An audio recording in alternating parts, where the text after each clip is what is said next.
Here. Committee Chair Hudson. Present. We have a full house, a quorum, Mr. Chair. Thank you.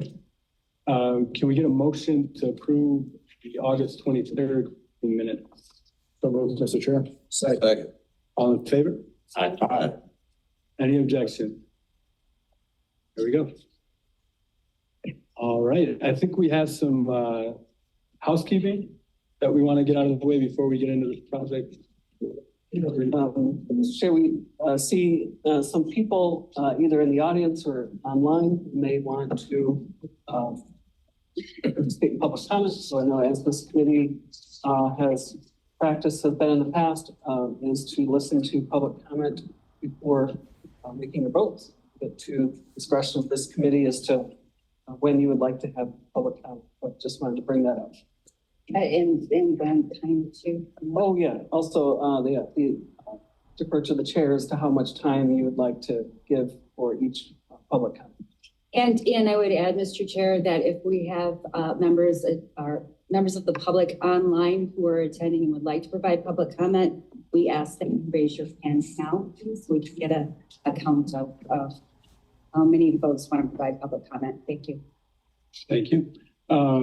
Should we open it up for discussion on whether or not the council wants to have questions prior or at the end? Or do I need to make a motion either way? Yeah, I would recommend leaving it up to the discussion and just to make sure there's consensus of bearing from the agenda as it's currently outlined. Any discussion on front loading or back loading public comments? If not, I'll go ahead and make a motion to do public comment after the presentation at a minute per public comment. So. Second. All in favor? Aye. Any opposed? Aye, have it. All right, I will turn it back over to you, Mr. Bosworth, for the introduction. Actually, in this case, there'll be, Sorry. all right, Ms. Kapler, who's been working on this project. Thank you. I'm just pulling up a presentation. All right. So the project that we are presenting to the Community Advisory Committee this evening is the Future of Health Transformational Brownfield Plan. Palace Sports and Entertainment, or the Detroit Pistons, Henry Ford Health System, and Michigan State University will be partnering and will be the developers of the projects included in this transformational brownfield plan. I'll provide some detail on each of the projects, and then I'll turn it over to the development team to provide greater context and detail surrounding the projects and community engagement that has been conducted for these projects. All right, so I will start with the new research center. So the research center is a new construction, 326,000 approximately square foot building, which will be the location of advanced health science and medical research to be conducted pursuant to a collaboration agreement between Henry Ford Health and MSU. The research conducted at this facility will include research in areas including cancer, neurosciences, immunology, hypertension, dermatology, pursuant to programs funded by the National Institute of Health and other sources. And in addition, a portion of the building will be used by the Nick Gilbert Neurofibromatosis Research Institute in partnership with the Gilbert Family Foundation. It's currently anticipated that the research center project will create approximately 1,096 direct on-site construction jobs and 558 direct permanent jobs. 363 of the direct permanent jobs are anticipated to be net new to the city and the state, with 195 of those jobs relocating from the existing One Ford Place. Total investment for the research center is estimated at $393 million. The developer is requesting approximately $39.6 million in tax capture for that component of the plan. The research center will be located on a parcel south of the railroad tracks and east of the Lodge Freeway. That parcel has been determined to be a facility, meaning that there is contamination present on the property. There are no other additional incentives being sought for the research center.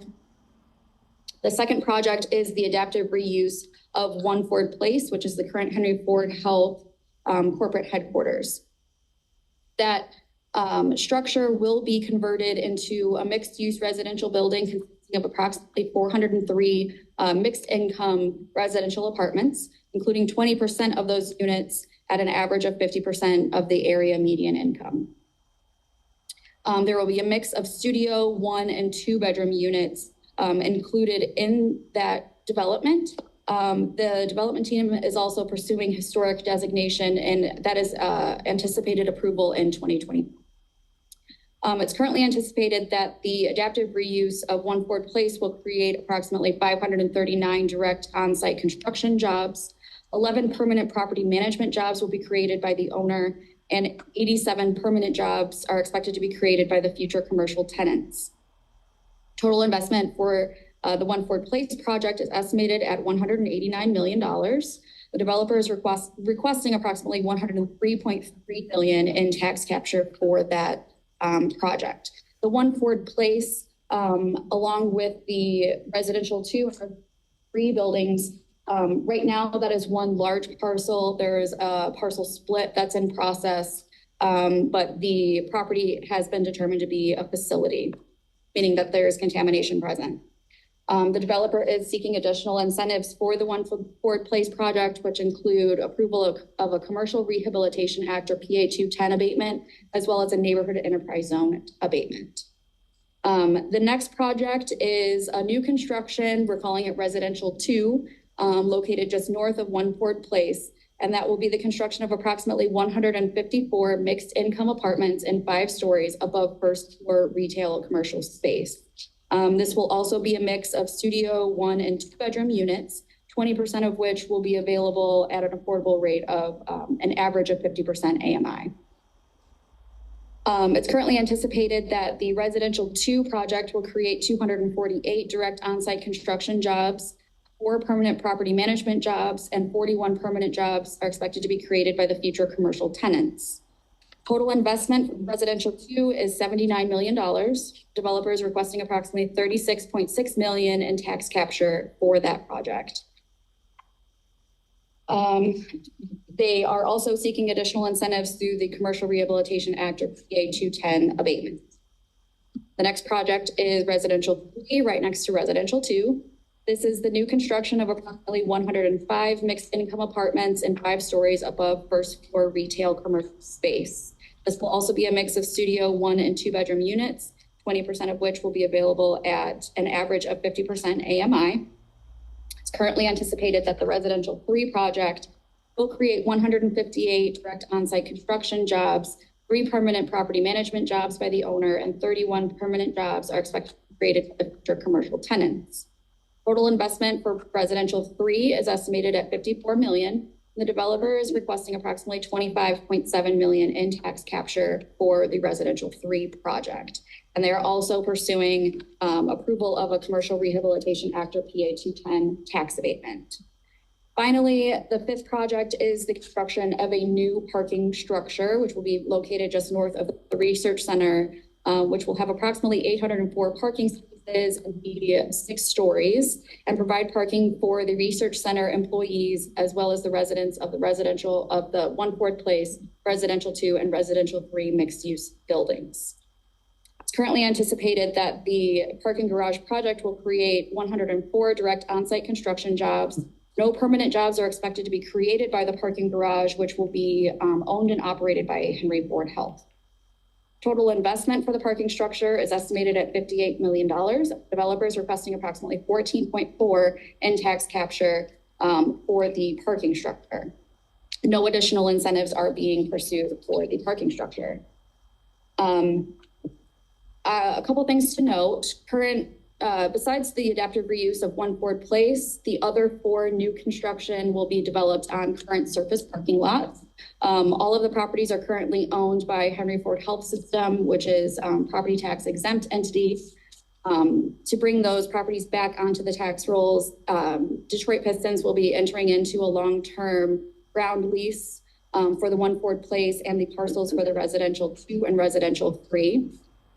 Since Henry Ford will be maintaining of the parking structure, a portion of that parking structure is being used for a for-profit purpose, so it will also be generating property taxes.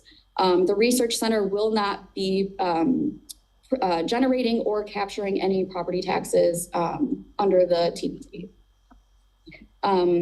The total capital investment for all 5 projects is estimated to be $773 million, which exceeds the $500 million statutory threshold for a transformational brownfield plan. And again, it's a total of 4 new construction development projects, which is close to 1 million total square feet of redevelopment on current surface parking lots, in addition to the adaptive reuse of the 1 Ford Place building, which is over 600,000 square feet. So a very significant structure in the area. Overall is constructing approximately 662 new residential units, of which 132 will be reserved for affordable rates at an average of 50% AMI. The projects will create approximately 2,145 direct construction jobs and will create or support approximately 735 direct permanent jobs in the city. On the screen is just a quick overview of the differences between a traditional brownfield plan and a transformational brownfield plan. The types of property qualifications remain the same. And to reiterate, the properties qualified to be included in this plan because they have been determined to be facilities. The minimum investment amount for a transformational brownfield plan is $500 million, and the total anticipated investment for these projects is $773 million in total. The eligible activities that can be included in a transformational brownfield plan are expanded to include all construction costs, and the types of taxes that can be captured under a transformational brownfield plan are expanded as well to include the traditional incremental property taxes to be generated by the properties, as well as 100% sales tax exemption on construction materials for the projects, 100% state income tax capture on the construction labor, 50% state income tax capture for a period of up to 20 years on the permanent employees that will be working in these developments, and 100% state income tax capture for a period of up to 20 years on the new residents of the developments. That's the new result of the, excuse me, through the chair. That's the result of the new law, correct? It was an existing law and Okay. it was amended recently, yes. Understood. Thank you. This next slide shows a breakdown of those tax captures. It also shows the total development costs across the projects. The state portion of the tax capture totals $114.4 million, and the total benefit under the TPP is $231.8, and that's across the different types of tax captures. I'll turn it over to the development team to come up and introduce themselves, provide more detail on each of the projects, and be available for questions they may have.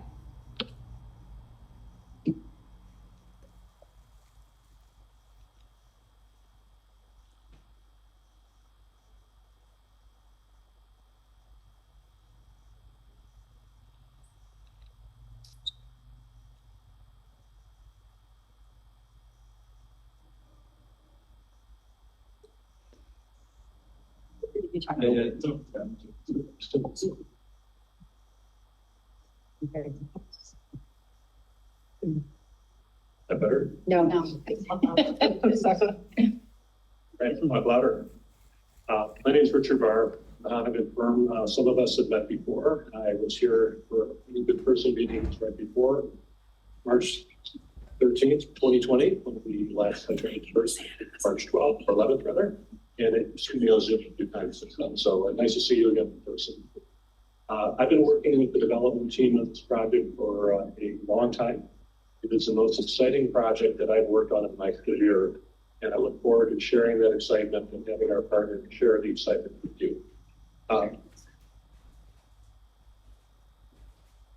That better? There we go. All right, the back can hear too. All right. Richard Barr, if you didn't hear the first part of that. What we'd like to do tonight is add a lot of information to what Cora already gave you. Her summary is wonderful. It's accurate. We want to paint the picture broader. Change it, let's just say, from a black and white story to a color story. Because there's a lot in this story that we want to make sure you understand. We invite all of your questions, however long you want to stay tonight, and we're here until you're done. The unusual feature of this project, or two unusual features. One is having three robust partners with great reputations. And the other, I think this may be the first project that has completed the community benefit MAC process before they came to see you. So we have the advantage of being able to explain to you what was agreed to and voted on 41 hours ago by the NAC by a vote of 6-2, with one person absent who said they would have voted for it. So we'll count that as 7-2. And there was a 61 item agreed benefit list gone over item by item in great detail with the NAC reviewed for a long time. After what was probably 10 or 12 NAC meetings, official meetings, and from what we understand, many side meetings that the NAC had over the last 2.5 to 3 months. We have great support from the Planning and Development Department. I think I see Aaron Goodman still back there, who's going to be available to answer your questions as well. So I want to introduce the 4 people who I want to hand the microphone over to one by one. First person who will be speaking is Jerry Darby from Henry Ford. You may not know of Jerry, but this is Jerry's life. And since Jerry joined, we've spent countless hours working with him and the team on this project, which is this baby. After that, Norm Hubbard from Michigan State University has a similar role at Michigan State, and he's online on Zoom. Hopefully he'll be over my shoulder on the screen sometime soon. He'll speak to you about Michigan State and their role in the project. Rich Haddad from Pistons. And for those of you that were around when the first transformational brownfield plan was approved, the first brownfield plan, first CBO for the Pistons was approved for the Performance Center in the new center area, you'll recognize Rich 5 years, 6 years later. And we'll be able to talk about their role in this project and maybe put in a line or two about what your support of their brownfield plan did to allow the Pistons to come back to Detroit and put in their facility and all the great things that they and Henry Ford joint ventured on the first time around. And Rich and his organization will get the award sometime soon for the first organization to go through the CBO process twice, and knowing what the first one did and be willing to do it again. And finally, Jake Osterman from Plant Moran Real Point, who's worked in this project in heart and soul and numbers and crunching for way more hours than I ever would volunteer myself. So I'm going to turn that over to Jerry and let him start the presentation to you. And again, your questions are invited either during the presentations or at the end. It's up to you. Thank you. Thanks, Richard. Again, Jerry Darby, Vice President, Planning, Development, Design with Henry Ford Health. We appreciate you being here this evening to talk to us about our truly transformational and exceedingly exciting project in our mind. As Richard started to lay out, what you have in front of you are 3 partners, Michigan State, Henry Ford Health, and the Pistons.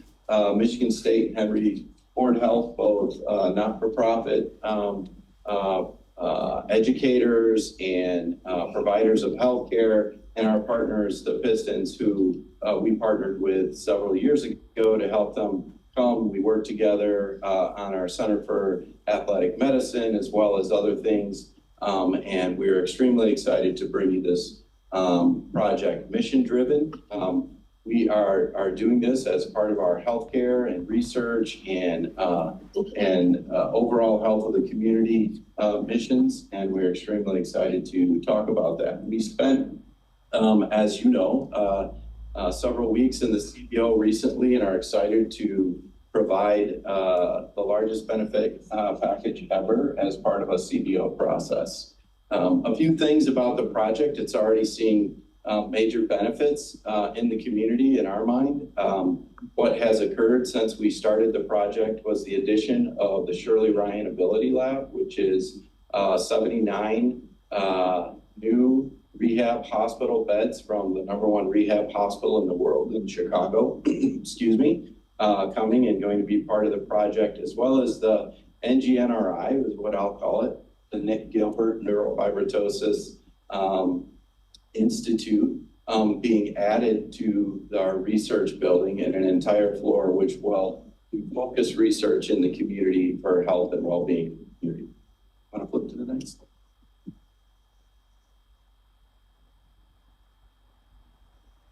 A few things across the lodge. You'll see over a 1.2 million expansion of the hospital, and truly what it is it's an extension of the current facility, the 100-year-old hospital, which we've operated in for over 108 years here at Henry Ford in the city of Detroit, committed to our community.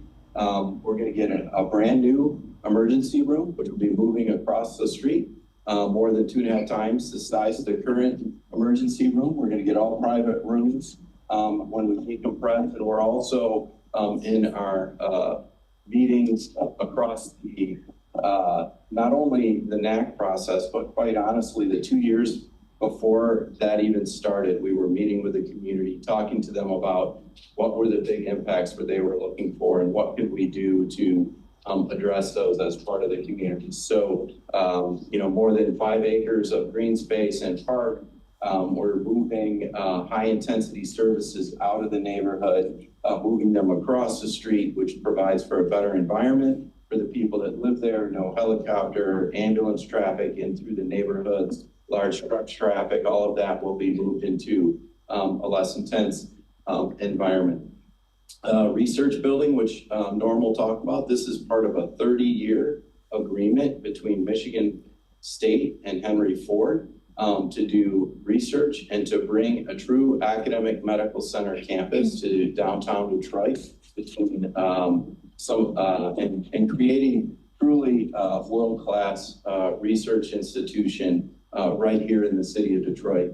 And then finally, working with the Pistons to be able to provide housing in this live, work, play environment, which interacts directly with all of the activities that we're providing here. A few things about what we found. These 5 pillars came from the NAC, but they also came from before our meetings with the NAC. And that came from all of that engagement that we've been doing over the past 2 years. These were the things that we heard. They want education, career opportunities, finest healthcare, community building, and housing for Detroiters. And so part of this, all of the NAC process, part of the community engagement, all of it has occurred over the past 2 years. And we truly found it seamless between what we were doing prior to the CBO process and the CBO process itself. Finally, what you see here is a little bit more detail of the project. The light blue in the upper left-hand corner is the new hospital development, along with our current facility on both sides of West Grand Boulevard. As you can see, it stretches quite a ways far to the south, which is really an important part of this. We can walk. There's a walking bridge that will be enhanced as part of this across the Lodge Freeway, which will allow us to connect our research and clinical care directly across the Lodge with less than a 10-minute walk between our researchers and clinicians, a critical part of the process. And then you'll see to the east of the Lodge, which is running kind of lower left to upper right-hand corner here in the green and the purple and the orange. What Rich and Norm, my colleagues from Michigan State and the Pistons, will talk about all the details that are going in to the research building, parking, how we're going to accommodate people in the community, as well as residential mixed-use housing. And finally, this is just a summary you can see from above and things that Cora talked about and so eloquently detailed for you, all the different parts that are included in the TVP program. Important to note that besides the Henry Ford, One Ford Place, which is going to be reused for housing, all of the rest of the development are currently vacant lots and unused. And in fact, the same is for the hospital redevelopment, with the exception of one building that's owned by Henry Ford. So with that, I'm going to turn it over to Norm.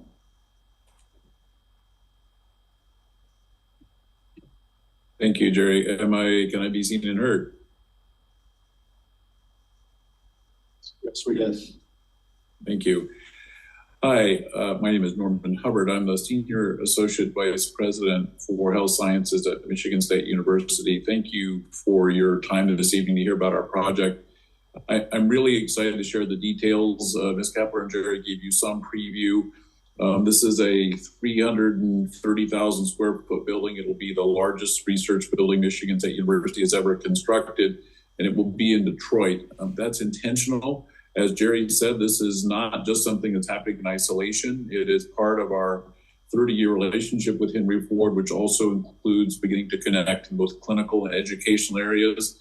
We have medical students and nurses already arriving in Detroit, and we're going to be working to develop career pathways, not just for nurses and doctors, but other areas in health, social workers and technicians and other providers who are going to be critical for the health delivery of the future. So we think there's a substantial educational and jobs component to this as well.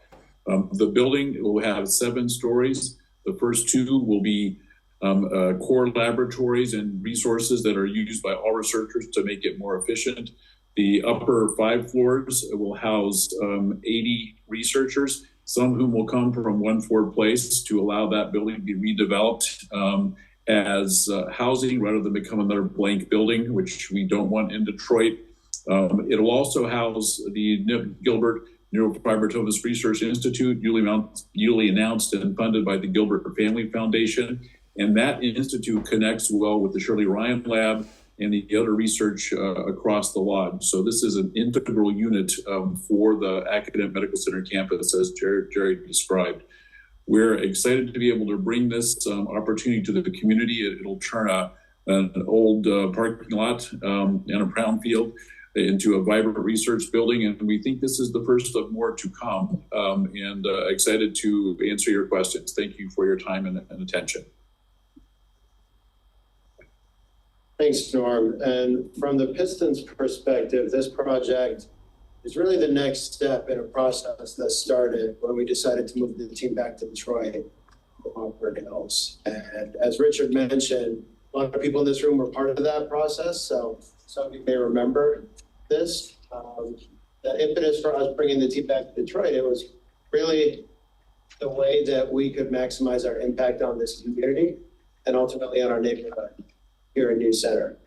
And the key piece of that for us back in 2017 was the partnership with Henry Ford Health, through which we developed the Pistons Performance Center. It is our headquarters, that's our practice facility.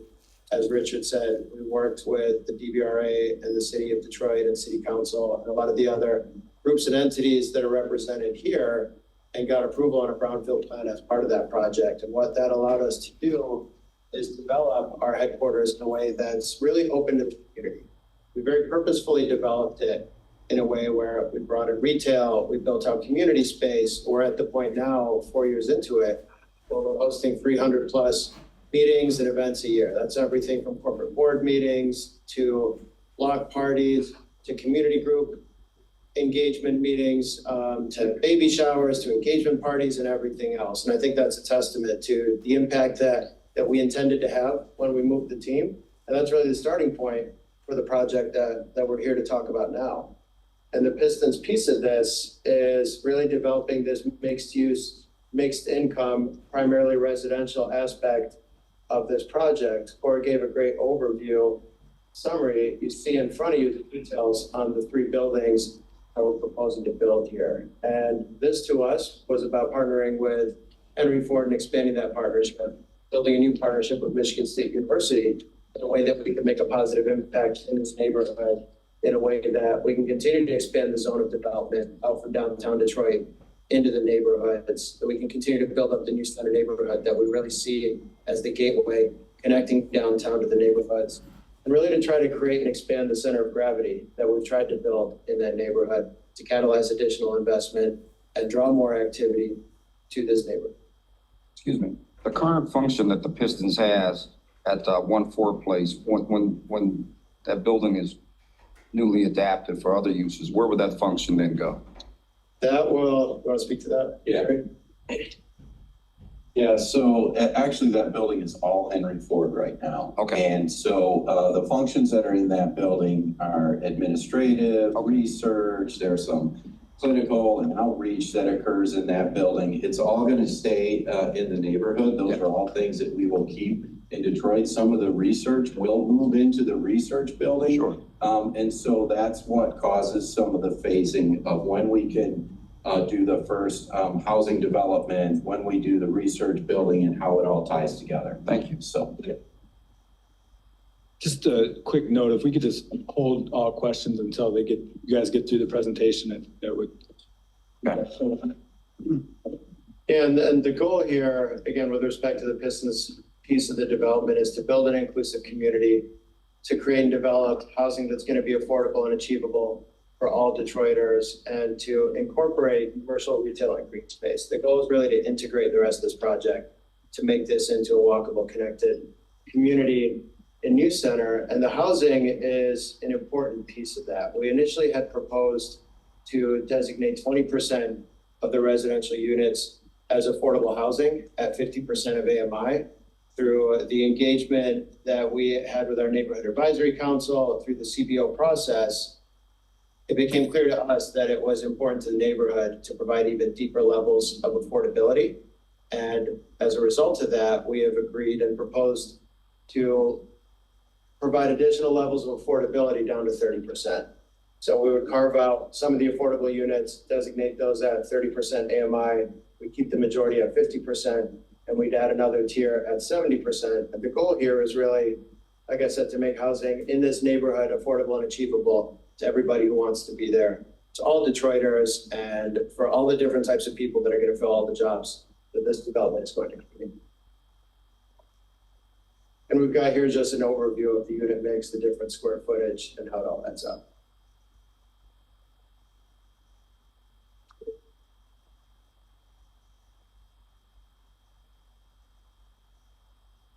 I'm Jake Foster, I'm with Moran. I'm just gonna run through some of the financials and the schedule. Can you guys hear me right here? So going through this, it's $773 million in total investment across all of the projects that are seeking the TVP. $516 million of that is hard cost, construction costs associated with the actual vertical construction. And then there is $25 million of infrastructure costs such as utilities, public lighting, sidewalk improvements that are baked in there. The balance of the costs are associated with financing and other soft costs. Looking at the financing sources, $513 million of this will be developer equity that will be funding the project. The balance of the sources are specifically for the residential projects. There will be HUD debt financing, there will be low housing tax credits, federal historic tax credits associated with the adaptive reuse in One Ford Place, and then other TBP sources and potentially some home and other gap resources. So this schedule, kind of like what Rich was talking about with building a center of gravity, it's geared towards aligning these residential projects to come online with these major assets in the research building in the hospital. So the research building will start construction in Q2 of 2024 and will be delivered in the beginning of 2027. The first residential project and the parking deck will also be delivered in 2027 in an attempt to service that new demand that's associated with the research building. And then the residential building for One Ford Place, that's a conversion of One Ford Place, which is currently Henry Ford Health's headquarters. That will begin in 2027, as will the third residential building. And those will be delivered in 2029 when the hospital comes online.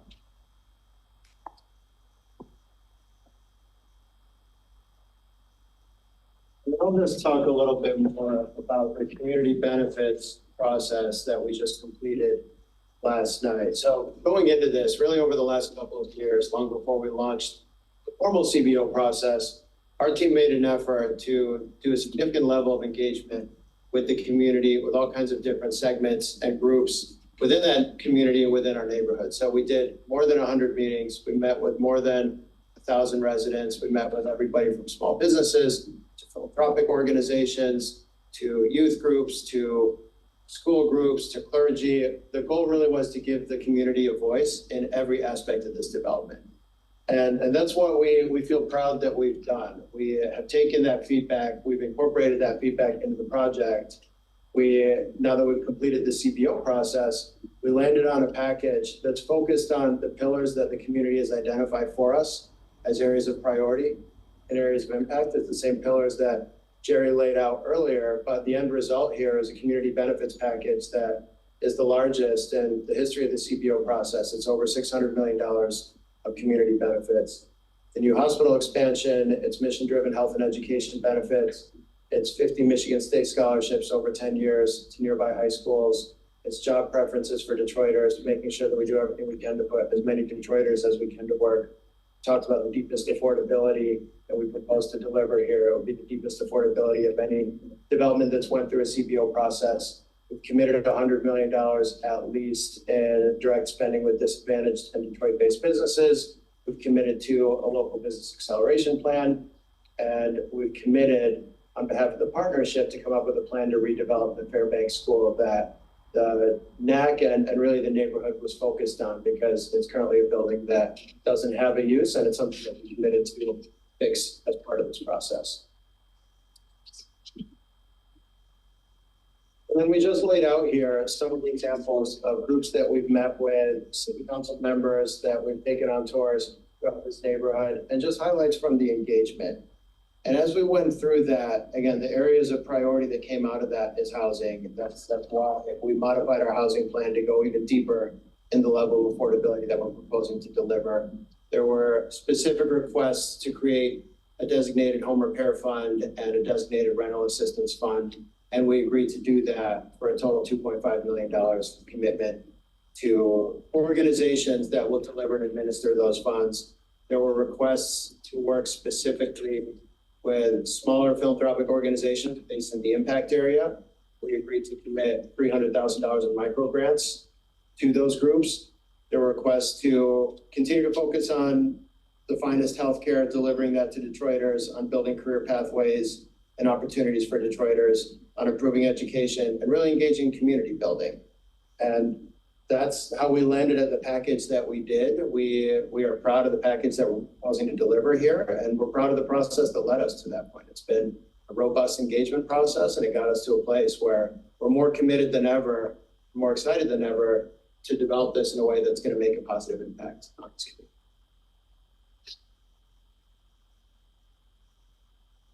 community. Thanks, team. Appreciate it. At this time, can we open it up for questions? Comment? Okay, just a reminder that you had committed to. Oh, that's right. Public comment. Public comment first. That's right. Oh, Mr. Chair, do we want to begin public comment now? Yes, ma'am. And how long would you like to have public comment for? Yeah, 1 minute. Oh, sorry. I don't have today. All right. Probably not that many. Couple. Okay, it looks like we have 7 hands raised. And 8, I'm sorry. No, 9. Okay, call for public comment is over. Well, for hand raising. We're gonna get the clock up. Russ Ballant, you should be able to speak. You have to unmute yourself. I am unmuted.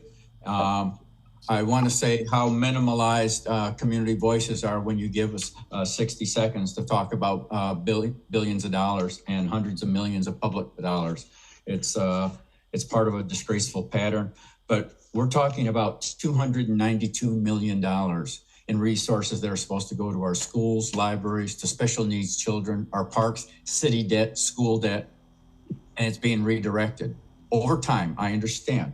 However, this is part of a pattern that has been going on for years in the city.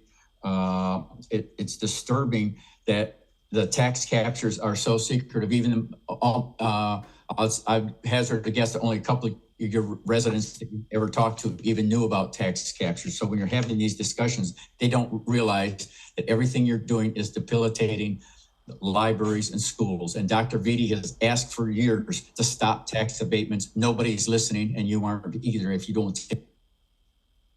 Okay, next we have Ruth Johnston. I'm allowing you to talk. So if you unmute yourself, the floor is yours. May I be heard? Yes. Good evening, Ruth Johnson, Public Policy Director for CDAG, Community Development Advocates of Detroit. I asked the CAC to vote no, or at least postpone a vote in the setting of the public hearing. There has not been sufficient time for community members, especially those in the impact area, and CDAD members, Central Detroit Christian, 360 Detroit, Northwest Coburg, CARES, as well as many others, to fully digest the draft that was only presented last night, like 9 p.m. It's important to not just hear from community, but understand and follow what community needs. And there has been insufficient time for even council to deliberate. And I just believe this is premature, especially during this busy holiday season. I just would say that the deeply affordable is not deeply affordable. The housing is not attainable, and many of the benefits are not beneficial when you look at the level of investment, public investment in a private project of luxury. Okay, next up is Theo Pride. Theo, if you unmute yourself, the floor is yours. Theo Pride with Detroit People's Platform. LPD just released a report that says Detroit overuses tax incentives and must find a way to do development without it if we want to be fiscally healthy as a city. The future of health, they want $300 million in tax incentives, but nearly all of it, about 81%, is going to the luxury housing piece. So let's be real clear. This so-called transformational incentive deal is not about hospitals and research. It's about luxury apartments. Now, the question is this excessive, like the city says? Is this the best use to build luxury small apartments with our public resources? The answer should be obvious. It is not. It takes $60 million from our schools, provides very few jobs, and I'm talking about the housing part, right? And the community benefit deal is not what community asked for, which is direct benefits for seniors, reimbursements to our schools, affordable housing trust fund investment, which did not receive $1. I would ask the CAC to not support this project as it stands as a luxury housing project that takes too much from the public and does not give anything back. Hey, Daryl Hughes, you're up next. Unmute yourself. Hello, thanks you guys for having me. My name is Daryl Humes. I am a retail owner, small business owner inside of the Fisher Building, and I have been a part of this process. There has been some pros and cons to it, as any large project may have, but overall, I feel very, very good about the transformative impact that it will have on the new center in Detroit. I think the proposed development kind of really just helps, obviously with healthcare and medical research, but more importantly, I think that it just supports just the advancements of the economic and the growth in the area, which is obviously needed. As we all continue to evolve and continue to find value for the local community and the residents, I think that's important. But definitely from an economical standpoint and a business sense, I think it's going to be a part of the advancement of the new center area, which is in dire need. Thank you. William Davis, you are up next. You unmute yourself. The floor is yours. Good evening. Can I be heard? Yes. Good evening. Good evening. Can I be heard? Yes. Yes. Okay. I'm William Davis, president of Detroit Chapter National Action Network, president of Detroit Active Retired Employee Association. I have a few questions. One, will the residents have to pay a parking fee to park in the parking structure? Two, how will this affect the drainage in that area? Is it what's going into the sewer system, and will that increase the probability of flooding or streets flooding, and can the system hold the additional volume of people and flows coming into the system? How would this also affect the city general fund? Will this adversely affect it, especially if you got less people paying state taxes? Will that affect our revenue sharing? And how does that benefit me as a state of Detroit retiree who did 34 years with the water department? How is this going to benefit people outside the select group of people who seems to keep getting money, but the vast majority of the people in the city of Detroit do not seem to be getting very much benefit out of it?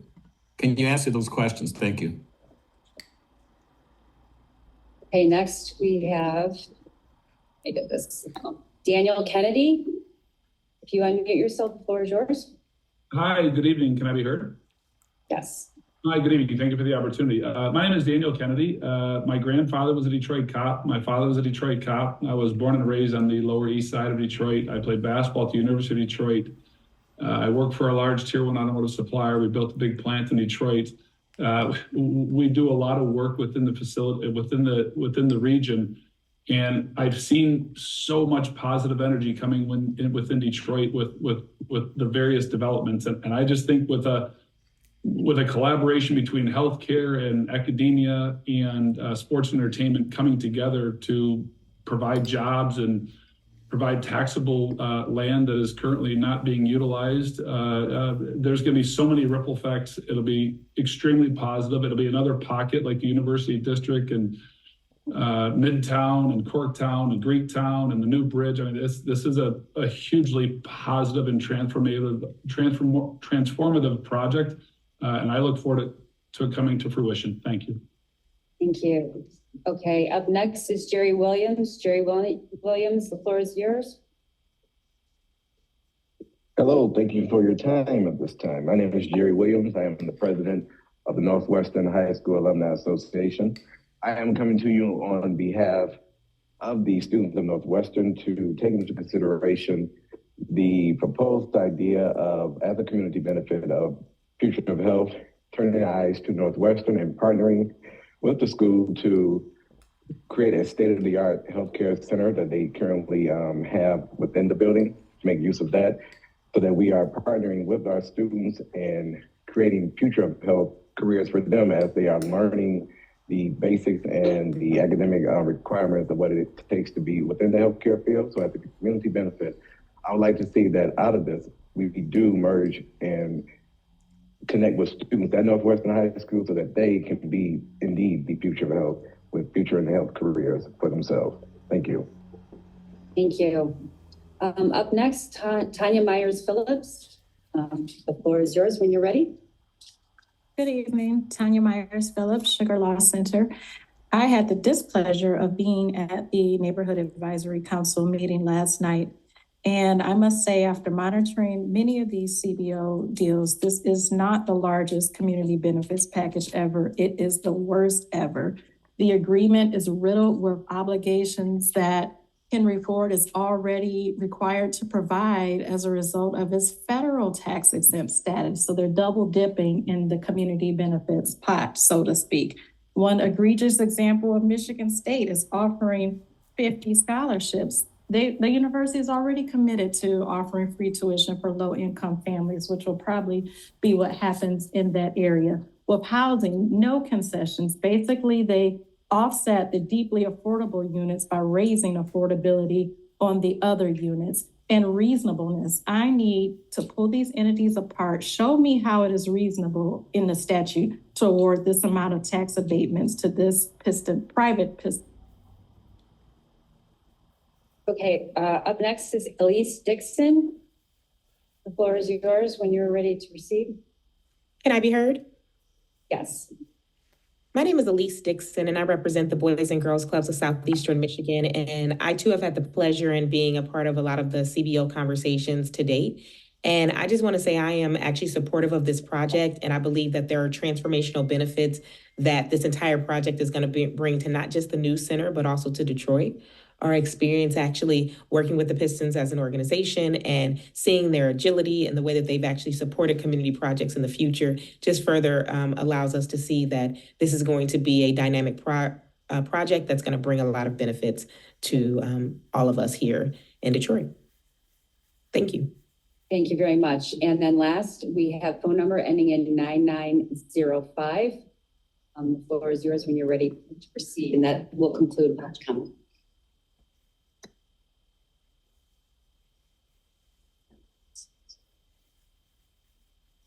Hi, good evening. My name is Vanita Tompkins. I just left your room. This is my second time attending the presentation. Just in consideration of the vote last night, that it was technically a 7-2 vote, and just out of the consideration of some of the NAC members that opposed, due to some other questions concerning a Virginia Park community, joint venture with Henry Ford Hospital Housing Corporation, information that was not shared the financing. And that was my main question of where did the funding go, even though it was mentioned last night that the corporation was dissolved in 2015. And for the behalf of the community that could have received housing services, it was really the proposal. Okay, thank you. And then, Mr. Chair, Yes. can you just make sure, is anyone in person who'd like to provide public comment? Okay. All right, so I was gonna say it. Go ahead. Does that mean that you guys are in agreement with this project, or you just don't have anything to add to it?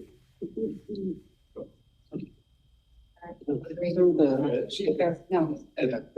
At this time, the council, if there are any questions to the development team? No.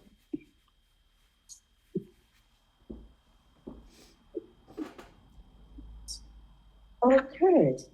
Any questions? I guess I will ask a question through the chair. Dr. Randall? Dr. Randall is speaking right now, and I'm a little concerned about the support letters. I noticed that you had quite an extensive list of groups that you met with. There are no letters from those groups. The majority of your letters are all being written to the city council, and they're by individuals. When I look for letters, I'm looking for community-based organizations, not trade unions, not collaborations that are business-oriented. I'm looking for community, like block clubs. I didn't see any letters from community-based organizations, and I'm very concerned. Thank you. Thank you, Dr. Randall. Did you guys want to respond to that or move on to another question? Yeah, we put in a number of letters. We did meet with a number of groups. We have received support from a lot of the groups that we met with, a lot of groups that weren't listed up there, a lot of groups that were listed up there. We feel good about the level of community engagement we did, the broad base of support that we built here. The letters that we put in certainly were not exhaustive or comprehensive. We did not ask every organization to put in a letter, but we're proud of the support that we've been able to pull together. I'm glad that you're proud of it. I'm not. Thank you. Question through the chair. Mr. Strasburg. Oh, go ahead. And also, there are 3 support letters from community groups in the back. Vanguard, Midtown Detroit, and Virginia Park. Those are businesses, aren't they? I don't know if Virginia Park is for any business association. Either way, we are happy to bring additional people to the public hearing if you'd like. As we indicated, there has been over 1,000 engagements with the community over the last 2 years. And I think we can demonstrate to your satisfaction that there's broad support from organizations and individuals.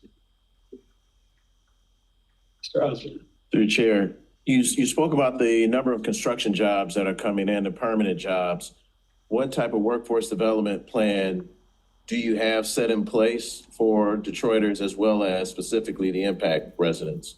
Yeah, so it's significant across multiple facets. Number one, we have specific healthcare and STEM opportunities for both local as well as going into the high schools, all the way down to the middle schools. We have programs within those schools, training, internships, as well as the opportunity for them to come and learn while they are actually getting paid and getting jobs. Our program for the construction is boot camp programs and multiple programs that are specific for local Detroiters as well, that we've worked with our construction managers to develop as part of this project specifically. So I know there's no federal money put onto this project, which would invoke a Davis-Bacon prevailing wage. I just want to make sure that our Detroiters are getting. I was just at a workforce development meeting, and we were talking about the livable wage here in Detroit and the income gap disparity between Detroit and surrounding suburbs. we're gonna push after Detroiters in this impact area and Detroit residents on these construction jobs, I'm just hoping that you all will have a commitment to making sure that people who work on these jobs aren't 1099 as far as their classification of workers, that we're going after bona fide apprenticeship programs, like you just said, the opportunity to earn and learn. There's construction that happens without these things where workers are misclassified. There is not a career. This is just another job. We don't need that in the city. We need to offer actual careers. Hopefully, like Dr. Randall is saying, and I was part of a few of the NAC meetings. I know that you did some outreach. My neighborhood, specifically Boston Edison, I did see your team there, but just see it all the way through, because those were some serious concerns brought up in public comment. And hopefully, I mean, I don't know that the CBO can be amended or anything, but hopefully y'all can do what's right by the community. Thank you. Mr. Franklin. Yeah, real quick, looking at this, and I share the same sentiment as my colleagues here too as well. You know, I see that potentially that a lot of the work that's going to be done, the construction work, is probably going to be unionized work. But my concern is the post jobs after that. You guys know this is a big union time. Everything's going around union, but I hope you guys would consider the post-union jobs after the building is built. So those folks can have a bright future ahead of themselves too. So I love to have conversations, you know, relative to after this, to discuss that. Yeah, that's definitely our goal, both on the healthcare and research side of this, is to develop that pipeline of people who are from here to be part of all of these, all the way down to technical jobs, all the way up to doctors and so forth. All of those pieces are the goals, and we need people. I mean, healthcare is in need, and we are trying to develop it here in our own neighborhood. And not to knock Henry Ford. I was born at Henry Ford Hospital that had an emergency in 1971. But at the same time, I know as an advocate of working people in the union, Henry Ford has a bad reputation of not being that. So I would love to have a future discussion. Understood. Thank you. Mr. Edson. Thank you, Mr. Chair. As it relates to the rehabilitation of Ford One Place, I noticed that there was mention that a historic designation was being sought for the property. Has that hearing been set? Hasn't been set. We've submitted some preliminary application materials associated with that, and are in the process of submitting our national historic designation. Okay, and the financials that you provided, it was indicated that approximately $28 million in federal historic tax credits was being captured as it relates to that. What vehicle is that being captured through? That's tax credit equity. It's a federal incentives resource that is meant to provide tax credits to investors to offset the fund. Are there any state historic tax credits that are being sought? Not contemplated currently, no. Okay. There were a number of questions that were raised during public comment that I personally would like responses to. Number one, is Northwestern High School, has that been identified as one of your partner schools? Yes, it has. As part of the scholarship program. It's also part of our in-school programs for all sorts of technical and medical kind of incentive and internship programs and all of those things. Thank you. As it relates to parking fees for the residential components of the development, will there be a fee for the residents in the new parking structure? Yes, there would be parking available in the new parking structure and in the service parking. All right, will it be a reduced rate for the residents, or is it going to be a standard rate? That's something that we're still looking into as we finalize parking. Okay, and then in the numbers, it was identified that there's approximately $24 million identified for infrastructure improvements, and the question about stormwater management was raised. We're extensively involved in stormwater management. We are managing it through multiple ways, both tank storage, the if you notice, the hospital doesn't even have a basement underneath it. And that's part of the reason, because we know that would displace water. And so we have different management process on that, as well as we have green roofs, bioswales as part of all of our environments. So, we have gone very extensive in our management of stormwater in the community, as well as areas like new viaducts and so forth, which have major issues right now. Those are part of the plan to be addressed. Thank you very much. Ms. Ali? Through the chair, I have a few questions. First, it revolves around families. I think you all made the point that one of the pillars is housing for Detroiters and the inclusion of families, and that this is achievable for all Detroiters. You have studios, 1 and 2 bedrooms. I was lucky enough when I came back home, I was at a family of 5 in New Center comfortably in a 3-bedroom. And so I'm incredibly curious as to how you stand by the inclusion of families when the housing mix you're giving stops at 2 bedrooms. Yeah, as we've looked around the market and specifically the neighborhood of multifamily developments, we've seen that there's more demand for studios, 1 bedrooms and 2 bedrooms than there are larger units. Our concern is that the market would not necessarily support 3 bedrooms and 4 bedrooms and larger units, and that's why we're focused on the unit mix that we have. That's something that we continue to revisit. We'll certainly revisit as we go through this construction schedule. As you saw, the first residential building wouldn't break ground until 2025, and if and when the market would support more units at larger sizes, that's something that we'll absolutely do.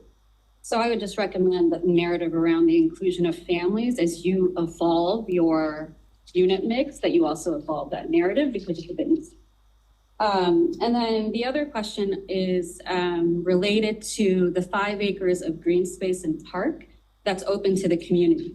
So I'm curious there in terms of what the relationship is with kind of tier 1, the hospital, the research facilities, the residential programs, to the general public and access from the general public. And then 3, any connections to those proposed spaces to existing public spaces in the neighborhood. I want to understand it holistically. Like, what does 5 acres of green space mean qualitatively? Yeah, we didn't, quite honestly, we only put in the development agreement with the NAC, the 5 acres, which is directly surrounding the hospital. So it's between the 2, the legacy campus and the new hospital, major square, which is open with public amenities and public spaces, biking routes and the like. We also have green space that will go from the hospital all the way down along the west side of the lodge to the walking bridge, which crosses over to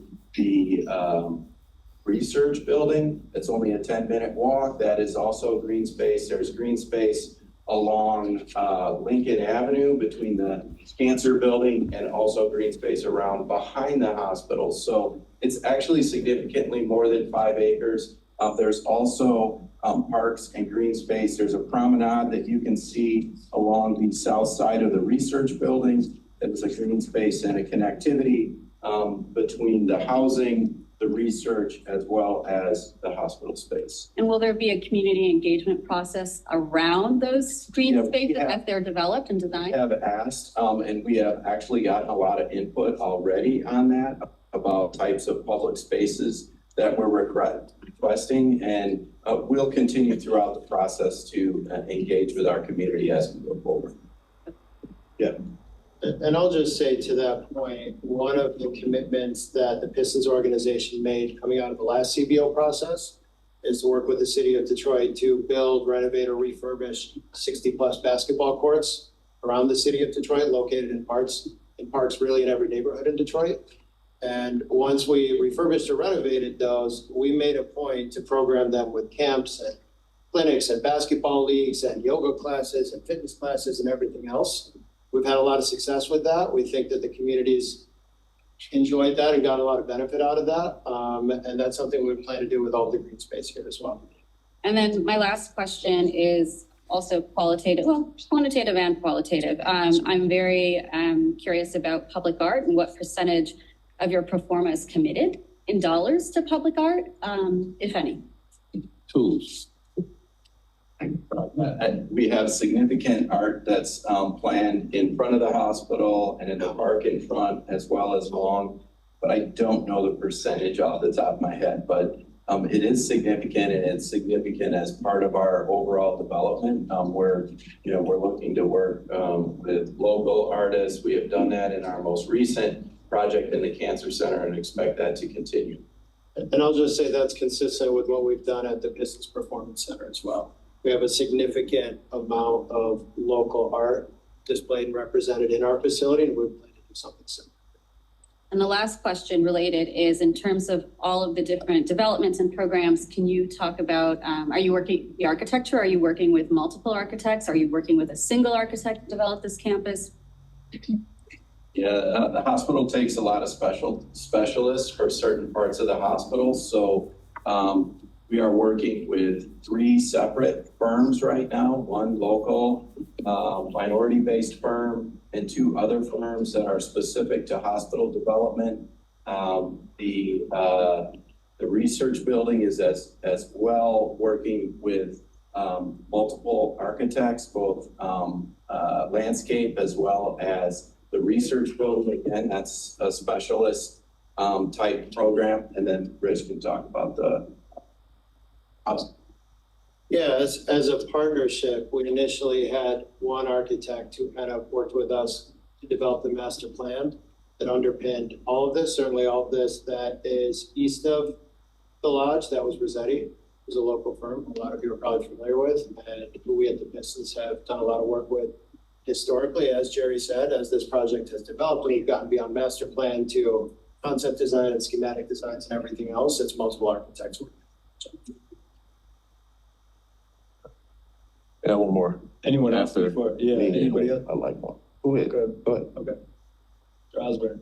All right, so that's how my brain works. I have a couple of questions, then I sit back and think, digest what you told me, then I pop up with a few more. But one of them was, can you speak to any green technology that's going into the build out of this transformational project we got going on? Henry Ford has committed to be carbon neutral by 2050. That's a national commitment. We're looking to exceed that. As a matter of fact, this development, the central energy facility will actually be fully electric from day one, with just peak, major peak, less than 5% of the electrification would come from any fossil fuels. That would only be on the coldest of the cold or the hottest of the hot days. But by the time we get to 2040, 2050 timeframe, we hope for that to be fully electrified and green. The sustainability of green roofs and all the bioswales and all the green spaces that we talked about are also part of this. As like I said, getting the stuff out of the basement and not disrupting the water table, all of that was part of our sustainability plan. The research building is done significantly the same way. Thank you. Wow. My name is Jeff Evans. I've had some experience with Henry Ford when Nancy was there, Madam President. And we discussed Black participation in business development in a big way. And what I took to Nancy, Madam President, was Black college, because the community was Black. And so I see Michigan State doing precisely a research institute that I took to Madam President. And my goal was to replace the opportunities that the automotive industry was leaving, those jobs. I saw that in the Black college ecosystem, that those jobs were the same type of paying jobs that the automotive industry was leaving from Detroit. And so when I look at this as a broad, big project. It's different tiers. And so when we talk at this table, everybody is interested in the community development, but what I don't see is someone here of color telling me that they're engaged in the project. Nobody's a racist in this room, but I'd be the first one to say that I don't have cousins and friends that want to make money on this project. So it becomes an economic development project for many people at this table. And what we really want to see are the teeth in those community benefit agreements. We want to see teeth. You met with Vanguard. Reverend Van is a board member at Henry Ford. You know, we're excited about the Pistons being here. Man, that's the greatest thing since I saw Dave Bing block Kareem Abdul-Jabbar's shot. You know, I mean, for real, it's great, you know, to see them back. The thing that we want to see, that I want to see, is the opportunity of the people that live in that community to get those opportunities. Anything else is gentrification. Anything else is not looking at the people there. When you talk about healthcare, part of the healthcare is the economic prosperity of the community. So as Madam President said, the emergency room is putting us out of business. Well, guess what, Madam President? I'm not coming to your hospital if you're going out of business. But the community really needs the opportunities. They need those opportunities. And so when you guys come, and we're getting ready to spend about $1 billion. $1 billion. You guys are getting ready, it's about to float. I know you don't want to spend $1 billion, but what are the teeth? Who is the general contractor? And how are those tiers going to be set up where these African-American companies that have endured this community, the best landscape outside of the riverfront is Henry Ford Health System. It's the best community. It's down the street from Northwestern High School. You got to engage Northwestern High School with teeth. That's where I wanted to put the Black College at, because it only had 300 students in a school that at one time held 7,500 students. So if we're not going to engage Detroit Public Schools, and I'm not a Detroit Public School graduate, but my dad went to Northwestern, okay? It's in my heart. If you're not going to engage DPS and come and say, we're going to give everybody a scholarship that comes through our healthcare programs, and we're going to give them 7 years to do this, not just 4 years, Michigan State, not just 5 years. We're going to give them the time commitment for them to embrace their education. There's so much here. This is a different tier. So my question, who is your general contractor? And who are the minority companies that you are working with to bring this community behind this large project? Yeah, I can start with that. So multiple things. So Pistons aren't there yet with their general contractor, so they haven't got there. The general contractors on the hospital are multiple partners because it's so big that no one general contractor would take it on. So there's Barton Mallow, there's Dixon, and there's Turner. We also have an entire plan for our DEIJ and our minority recruitment and involvement in the process, both local and any across the region, because they're quite honestly, as you can imagine, due to the size of the project and all the projects in the region, there's probably not enough here to do it during the time frame. So we have significant goals. I don't want to misspeak, but I'd be happy to have our specific DEIJ goals and processes. We could bring them and talk to you about that. Would not be a problem. Also, our engagement with the Detroit Public Schools, and specifically all those schools, is extensive, well beyond just the 1 or 2 programs that we talked about, health clinics, and we have doctors that go in, we have other people that go in and talk and inspire students and try to bring them and provide programs for them to come and be part of our hospital. Quite honestly, we need that. And it's part of what we need to do. And the same thing Michigan State is doing in the community as well, with an educational program throughout the schools. So we'd be happy to detail all of those. I think Mr. Hubbard wanted to respond as well as here. Mr. Hubbard, Michigan State. Thank you. I so appreciate your comments about Northwestern High School. Wasn't able to bring him tonight, but Dean Gerlando Jackson, who is the head of our MSU College of Education, the #1 rated college of education in the United States, actually, it's a Detroit resident. And he is committed to working with these schools, not just the high schools, but K through 12. And we're going to be working on that, not just for health pieces, but certainly the health pieces. We know that people of color want to be taken care of by people who look like them. So we need more nurses, we need more doctors with that background. And we're already doing some of that work. We want to double down on that. And we're going to show up in the schools and help improve them so we create that pipeline, those pathways for opportunity, not just to be doctors and nurses, but for other careers in healthcare, because there are so many.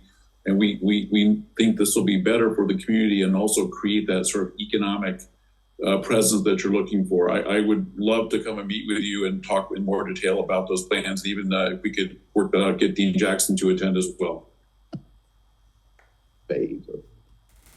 I'm excited about this project, guys. It's overwhelming to see the Pistons in Detroit again and to have new facilities and see the Henry Ford community. Henry Ford decided that they weren't going to go past Rosa Parks.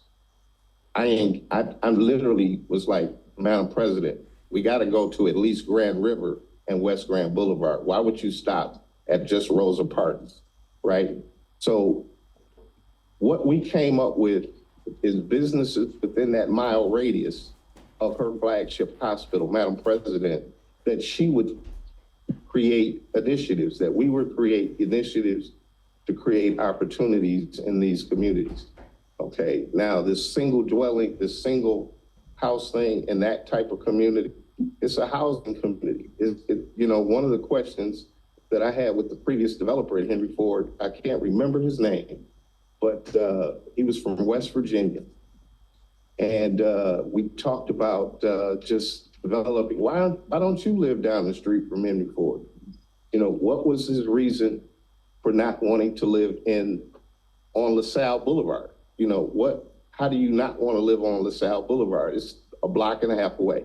So he gave some rational reasons. Crime was, but we haven't come to solutions. We got big projects in Detroit. It's Detroit. We got Henry Ford, we got GM Chrysler, all the money in the game, But what we're not seeing is the circulation of dollars in these communities. An example, you hire a general contractor, and when that minority general contractor comes in, he doesn't hire people that live in the community. He hires, suppliers that, live outside the community, so the money doesn't circulate. So when we see $1 billion project in front of us, we're looking for circulation. We're looking for opportunity. You can't talk to me about healthcare and you don't spend any money with my folks. Not to cut you off, but it sounds like you guys do have a plan and you're willing to share it. Have a plan, a detailed plan for that, both for Detroit. I mean, we voluntarily signed up for the executive order for Detroit, which the hospital was not required to do. So we are committed to that, and we have total plans to make that happen. And it's not, for us, it's not just about going out and hiring people here. There aren't enough. And so we feel like an even better strategy is doing all of this training up front, making sure that the people who want a job have the opportunity to grow in and get one. The majority of the construction is not going to occur for 2 or 3 years on a lot of this. So if we can impact that up front, we feel like it's a better use of everyone's dollars to make sure there are people available to work on the project and people that want to work on the project. And that's why we, work with all of the, construction unions and all of those folks who are very supportive of this, and we're supportive of them. And I'll just say on the Pistons, while Jerry said it, we haven't hired a general contractor yet. The general contractor construction manager we used at the PPC was Kristen Brinker, which is a joint venture with Larry Brinker's firm. And we committed to all of the same principles that Jerry just laid out. We did job fairs, we did apprenticeship programs, We had a lot of success in putting Detroiters to work and putting minorities to work as part of that. And while we haven't made those decisions yet, we're not far along enough in the process. We're absolutely committed to doing all of that in this project as well. We got it. We're almost time. I just want to see it in writing. I just want to see it down to the, where, you know, folks to get on the phone and say, I'm satisfied with this kind of project. Yeah, and look, the last piece I'll say on that, we're on a lot of time here too. We went through a CBO before. We went through this on the Pistons performance center. We made a lot of promises to the community in connection with that process, and we delivered on all of those processes. We go through the process with PRIO every year to check on us. We've had a lot of success engaging with the community. We've delivered and over-delivered on every one of the promises that we made, and we're excited to do the exact same thing in connection with this project. Yeah, I wanted to remind the committee that, this project is subject to the community benefits ordinance. If you have staff members from here to, if there's any additional questions about that, and just double tap, but the agreements in the CBO are legally enforceable through the CBO. So the executive order of Detroit, 200% or more Detroit residents on construction jobs is legally enforceable part of it. I also wanted to note that there was a question one of the callers had about general fund benefit, general fund. We have David Howell here from DGC who working on this project and has that specific dollar fiscal benefit to the cities. Good evening. I'll be brief in the given the time. The net fiscal benefit. Good afternoon. Good evening. And I'll be brief. The net fiscal benefit to the city of Detroit over, I think it's 35 years, is $118 million. If I can answer any questions about that. That is the benefit to the city of Detroit, and that $118 million over 35 years will go right into the general fund for the city of Detroit.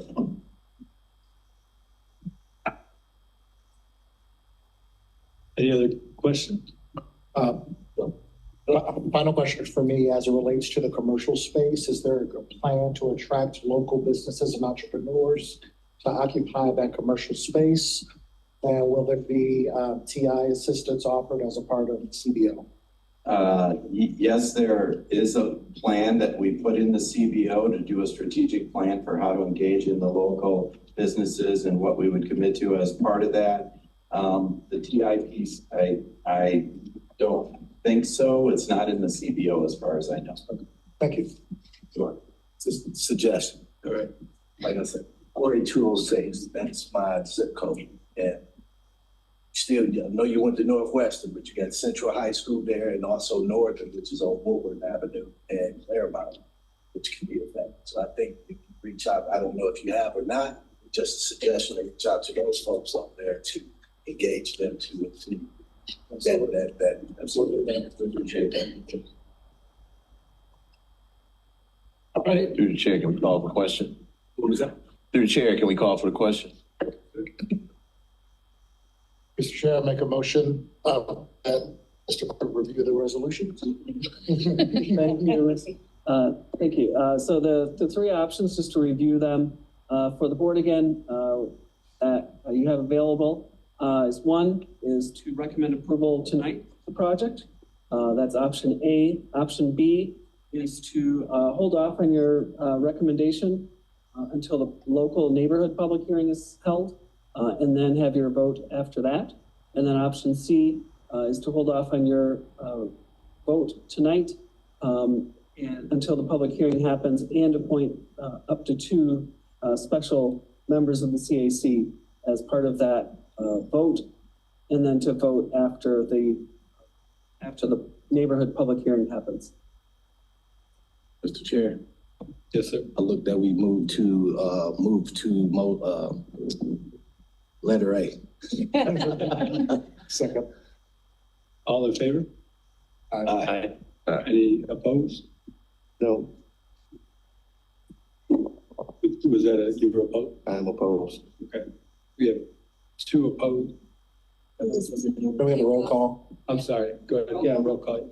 Okay, committee member OE? Or option B, no on the. Okay, got it. Committee member Clay? No. To option A. No to to option option A. That's what's on the floor, right? That's right. Through the chair, yes, the option A is on the floor, so it's yes, no to option A. Okay, so Vera, I'm gonna be down for no for A then. Or A. Okay. Committee member Etheridge? Yes. Committee member Evans? Nay. Committee member Franklin? Yes. Committee member Hassan? Yes. Committee member Osborne? Yes. Committee member Randall, Dr. Randall? No. And Committee Chair Razzo? Yes. Okay, that's 5 to 4 in favor of recommending approval without the public hearing. Thank you. There were a lot of unanswered questions. I just want to say that, and more so than I've ever seen.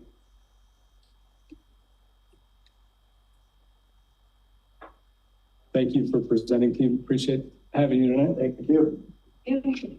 Moving on to any administrative item. Nothing administrative, just to wish the Community Advisory Committee happy holidays, and to thank you for all your dedication and hard work, and great comments, especially regarding projects. Can we get a motion to? Motion. So move. Second. All in favor? Aye. Aye. Happy holiday. Thank you, guys. Merry Christmas, everybody.